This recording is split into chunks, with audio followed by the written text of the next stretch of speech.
Long time no video, guys.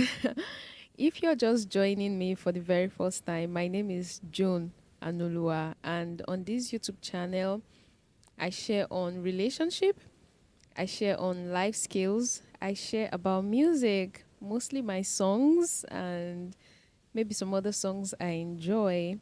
And yeah, a few tech stuffs and some business stuffs as well. So you should subscribe. Yes, subscribe, join the community, and be a part of everything that I do here. So today, we're actually going to be taking the questions from the Heal and Lead conference. So if you do not know, I actually organized a conference called the Heal and Lead conference. And we also have a community. You can join. The details will be there in the description section of this video. You should be a part of the community because everyone, like everyone, has something to heal from. So I'm going to be attending to the questions that were asked from the people who registered to be a part of the conference. So let's go. The first question here is, how can one heal from depression? Okay. The first thing is for you to actually identify why you're even depressed, right? So what is depressing you? So is it insecurity, or are you full of regret, or do you feel dissatisfied with your current state of life? So for this question, I may not be able to be specific because I need to understand your context. However, on a general note, this is the very first thing you need to do. You actually need to know what is actually causing that depression. And if you cannot find that answer yourself, it might actually mean that you might need to see a therapist. Yes, a therapist might actually, get you through sessions that will actually help you identify why you're depressed, right? So if you cannot answer that question yourself, you should seek the help of a therapist. And then in going forward to answer the same question, the next thing you need to do is to now identify the things that make you happy and begin to do them. And then apart from that, there are a whole lot of things you might actually need to do to actually help yourself to leave that state of depression. Now that you've understood why you are depressed, you might actually need to now begin to do things that make you happy or leave the environment that is actually causing that depression. So for example, if you just broke up, you're in a relationship and you broke up, and then maybe that person have had to come and see you in your house, and then you keep remembering the memories you shared in that house. Perhaps you might actually need to change apartments, right? This is just a general example. Or maybe there is something the person gave you and you keep seeing that thing and it keeps making you depressed, and or you might actually need to get rid of that item. So, like I said, this actually depends on your context. So, I may not be able to give a very specific answer because I do not know what your exact context is, but I do hope that has helped. Identify why you're depressed and then begin to do the things you need to do to make yourself happy. You might need to join new community, make new friends, start new hobbies, begin to do new things, those places you've always wanted to go to, save up and go there, right? That food you've always wanted to try out, this is the time to try it out. So because of time, I'll move to the next question. The next question is on maximizing leadership. How can leaders create a supportive environment that encourages healing and personal development within their teams? Well, the first thing is that you have to be what you want to see. So if you're a leader, you need to be the example you want the people you're leading to emulate. So you are the one that now need to demonstrate that right atmosphere. And one of the best ways you can do that is to be a person that encourages your team. Yes, you identify things that they are doing well, even though it is little. Many times we often identify the big things, the big break, and we celebrate our team members for that. But one of the ways you can actually help your team is to identify even the smallest things they do and appreciate them for it. And then number two is that you need to apply constructive criticism, right? So there's something called is it hamburger? I can't remember, but the sandwich method of criticism. So what that means is that you tell the person what the person has done well, and then you now tell the person what the person can improve on, and then you now conclude by telling the person that the person has been doing a good job and they can do the job well. That is a sandwich method of giving a feedback. So it's a constructive way of giving criticism, right? So these are two major ways I know that you can encourage healing and personal development in your team. Because if you keep saying the wrong things to your team members, you are discouraging them. If you keep telling them they are not doing well, they are not doing well, and you're not even encouraging them when they actually get some things done, right? You will not be fostering the right environment as a leader. The second question is, how do you integrate emotional intelligence into your leadership practice? You can read. So get books, get people to come and train your team, right? You can watch videos, you can organize events. I mean, you can do this physically or you can do this online, and you can invite me into your organization.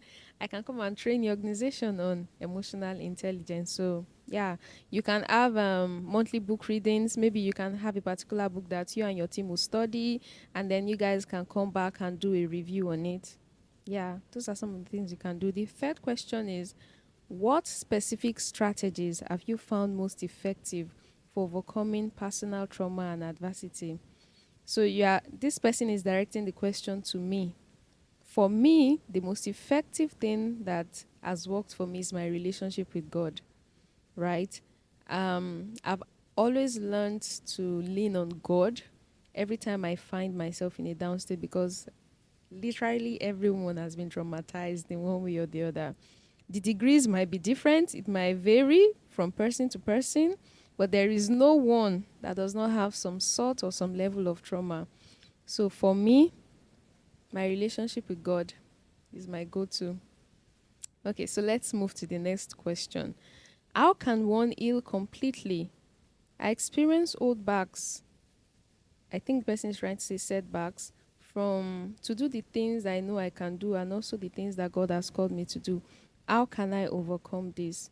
Okay, what I can say is get a coach.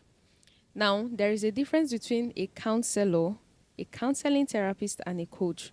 But what a coach should do for you is to actually help you with hand holding tools. In other words, this person is able to give you recommendations, advice, and even actions you can take for your specific situation. So get a coach. Get a coach to actually help you. And I'm a coach, right? But apart from me, there are many, many, many other coaches out there. So if you prefer me, fine. If you prefer someone else, that is also okay. But the important thing is to actually get someone that can actually hold your hands, right? Can get to the nitty-gritty of what is actually going on with you and help you with the templates, with the knowledge, with the resources, and everything you need to get back on your feet. The next question is, what is the threshold one will use to measure healing? Well, I understand that healing is a lifelong process, yes, but how can one be able to hold themselves accountable? I think you already answered this question in a way, because healing is a journey, right? You keep getting better and better. Apart from supernatural healing, right? When you go to a place and then somebody that was blind can see immediately, right? That is the healing that I know can happen instantly. But you see, this soulish emotional healing is a continuous thing. It's a journey that goes on. And one of the ways you can measure your journey is how you respond to things now compared to how you respond to things before.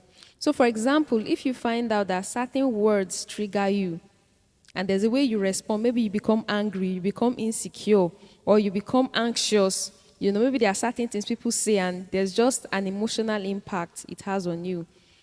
And then maybe over the years, you've exposed yourself to resources, to content. Maybe you even have a therapist, a counselor, or a coach, whichever one you've actually employed over the years. And then after a period of time, when people say those things to you, how do you react? Do you still react the same way you used to react in the past? Or you are more better, you are more calmer, or you handle things better? So these are ways you can know that you're healing. These are ways you can actually measure your healing. So if you used to have anger issues and you've gone for therapy, they've applied anger management systems on you, and then after a while, do you get angry like you used to, or do you manage your anger better? Right? So how you respond to things will actually tell you if you're truly healing, or if you actually need to do more, invest more, and focus more on how to get better. Yeah, so that is how to actually measure it. The next question here is, how does one move from the odds they have caused when they were not healed? For instance, messing up friendships that could have been quite beneficial. So the first thing is you need to forgive yourself. You need to forgive yourself because to err is human. Everyone makes mistakes. And then the second thing is for you to actually learn your lessons. So what were the things you did not do well? Then paint a scenario in your mind, in your head, as to how you'd actually handle that same situation next time. So that is how to go about it. The next question is it possible to heal from a heartbreak that resulted into trauma and still miss the person? Yes, it is possible. And that is because there is a latency period between when you break up and when you are trying to live your life as a single again. When you're in the relationship, the person calls you, you guys, you talk, you go out, the person shows up for you. This person has been a part of your life, and then suddenly the person is no longer a part of your life. So, definitely, emotionally and psychologically, you are responding to the fact that this person is no longer in your life. So, even though the person was abusive, the person was traumatic, the person was all shade of red flags. When the person leaves you, there will be moments where you will find yourself thinking you're missing the person. No. What is actually happening is that this person used to be a part of your life and now they are no longer a part of it. So you are psychologically adjusting to their absence in your life. So and this is a period where people that don't have maybe a counselor or a coach or somebody that they're actually accountable to, these are the periods where people will want to feel like going back to their previous relationship, right? So everyone that breaks up experience this.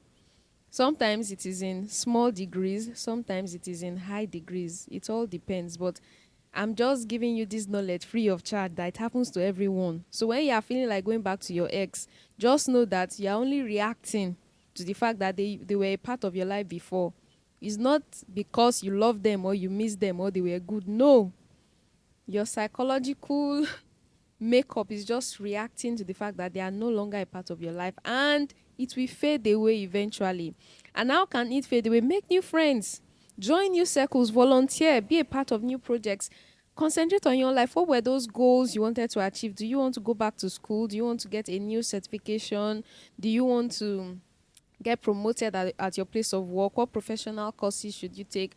I mean, go out, hang out. So as you begin to do new things and you begin to meet new friends, they will fill up the space that that person used to fill in your life, right? And I am particularly big on communities. I have different communities. I have a community for singles, I have a community for married couples, and I have this heal and lead community. I also have another community called Lifesaver, right? So I'm big on community. So apart from my community, there are many other communities out there. But one thing that distinguishes my own community is the fact that we interact, right? Especially on the Christian singles community. So if you are looking for a community like that, you should actually be a part of my community or find anyone around you that you may want to join. By the way, mine is online. We've only met once physically, right? So depending on what you want, if you want an online community or if you want an hybrid one like mine, or if you want a strictly online, whatever it is, just find a community and be a part of it. Volunteer for causes that you love. Just do something with your life, and soon enough, you're not missing the person again. All right. Next question: balancing emotions. How do I let go of past hurt? I need guide on how to navigate through life. Okay, for that second one, I'll say get a coach because a coach will understand your context. Right now, I don't know you. I don't know what your context is. I don't know what you mean by navigating your life. I don't know what your interest is. I don't know what your big picture is or the blueprints you're running with your life. So I may not be able to answer that question, but if I'm coaching you, if you employ me as your personal coach, I can actually help you because I will understand your context well. And so I will know what answer to give. And then on that of balancing emotion and letting go of past thoughts, it relates to what I just said. In letting go of past thoughts, you need to forgive yourself and forgive the person. Then learn your lessons. That is just it. Forgive yourself, you know, for maybe the times you didn't see the red flag. And red flags does not only apply to a love relationship, it can apply to a friendship relationship, a mentorship relationship, right? It can apply in any form of relationship. But the idea is forgive yourself and forgive the person that hurt you and then learn your lessons so that in subsequent relationships, you will not fall victim of the same thing. The next question is, for a child born into a home where she had watched her father made I'm reading directly from my phone, where she had made her mom suffer from emotional domestic violence. This has affected the way she perceived and viewed marriage and has made her developed a phobia for marriage and relationship.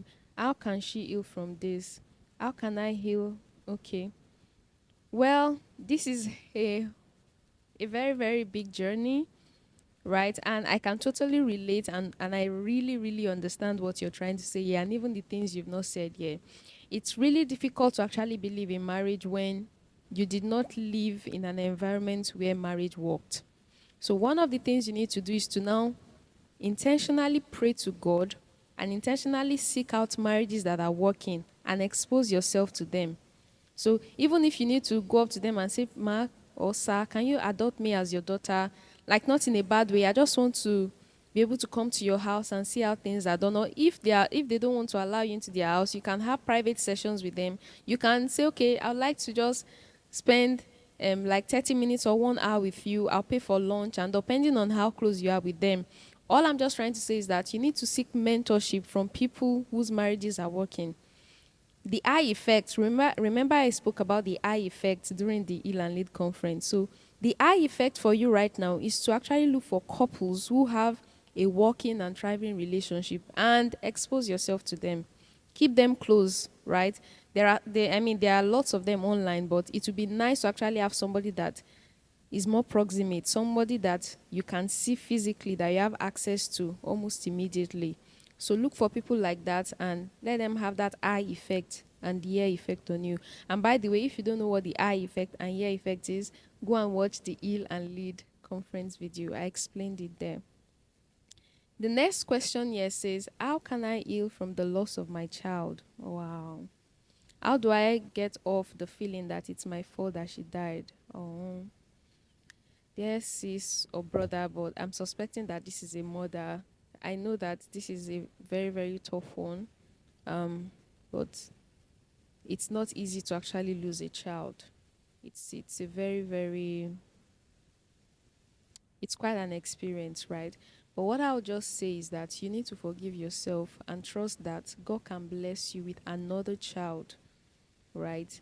It will take a while. I can assure you of that. Even though I'm answering your question right now, that does not mean that you may not feel those feelings of regret later on. But I can tell you this, and I believe that it can console you. You need to forgive yourself and begin to have a possibility mindset that another child can come and that God can compensate you for the pain of that child that was lost. And then you mentioned the fact that how to get off the feeling that it's your fault that she died. You need to get off that because number one, she has died and you cannot bring her back. And it is not your fault that she died. I'm telling you now, it is not your fault that she died. And then if you don't get over this feeling, the guilt that you feel right now may not allow you be in the right frame of mind to be able to give birth to another child. So you need to get yourself to a place where you are happy and you're excited and you've really moved on without letting go of your love for her. I mean, you continue to love that child. You continue to keep that memory that I love this child. But then you need to get to a place where you yourself, you've taken the lead over your life again so that you're in a happy place and then you can be able to give birth again. Because research has shown that anxiety and feelings like this can actually prevent people from giving birth. So, if you want to be able to give birth to another child, you actually need to let go of the feeling and you have to do it intentionally. You have to keep confessing the right words that, okay, I love this child. It is not my fault that she died. And I believe that God can bless me with a new child. You need to be confessing that and saying that over and over and over again till your subconscious takes it in, you accept it, and you actually begin to live it out. And in addition to this, you can do those other things I suggested. So join new communities, make new friends, right? Read more books on how to do better. So, for example, if there were actions you actually took that actually perpetuated that child dying, you can actually learn from it, right? Learn from it and then ensure that it doesn't happen again. But the idea is that you are still alive. So you need to move on so that another child can even come. You can keep the loving memory of your baby, keep the loving memory, love her even in your memory, and trust that one day when you get to heaven, you see your child again. But then you need to get to a place where you lead your life again and you're ready to have another child. And if you still need help, I think you should seek a counseling therapist, right? That can actually help you to heal better. How can I love the ones who have hurt me so badly? It's not easy, right? But it is possible. You can love them again because Jesus loved you, loved you when you too you were hurting him badly, right? So if you can have that perspective and you can have that paradigm shift, you can love them. And loving them does not mean you have to have a relationship with them. The Bible tells us to love all men, but it does not tell us to have relationship with all men, right? So there are people you can love from afar. So you can forgive and love them from afar. And I want to refer you to watch my video on how to handle resentment. I spoke a lot about this. So how to handle resentment. So you can search for it and type my name, like how to handle resentment by Joan Anuoluwa. Just search for it. That video is going to attend to your question. How can I love the unlovable? Ah, very tough question. Very, very tough question. Um, I'll refer you to that video as well, right? How to deal with resentment by Joan Anuoluwa. If you scroll down my video, you'd actually find it. The next question is, how do you heal from a hurt that was never apologized for and keeps recurring? I would also refer you to that video, how to deal with resentment. If you scroll down my video, you find it.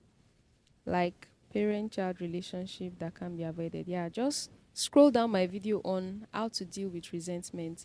That answers this question on forgiveness, dealing with people that have hurt you and all. It answers it beautifully. So go watch it, how to deal with resentment.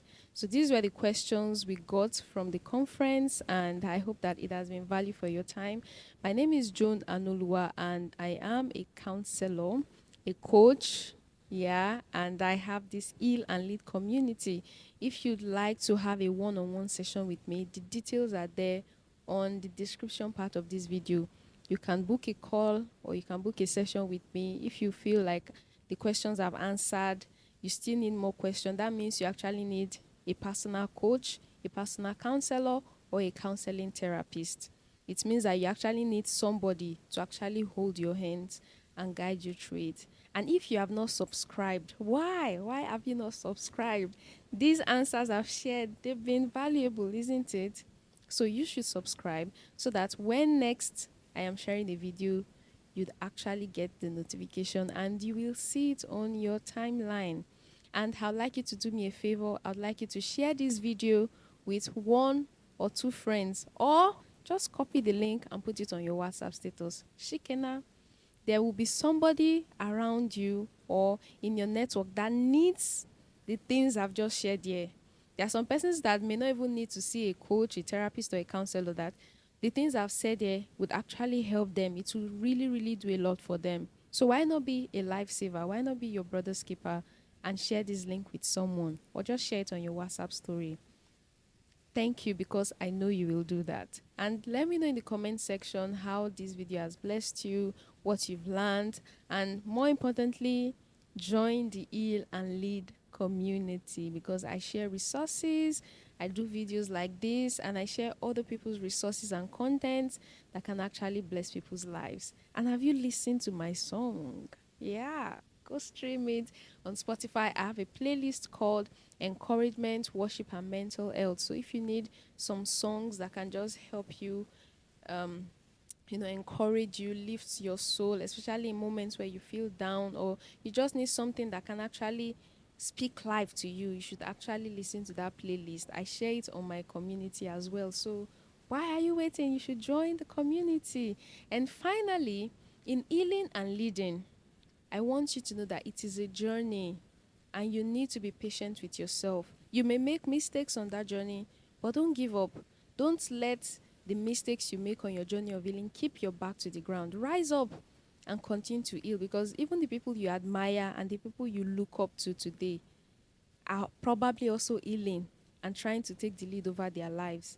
There is nobody's life that is perfect. Everyone is actually working towards a better place. So don't beat yourself when you don't feel like you're matching up, or you're hitting the target or doing as you should do. The important thing is to ensure that every single day you are making progress, you're doing something to get better, and you're growing exponentially, right?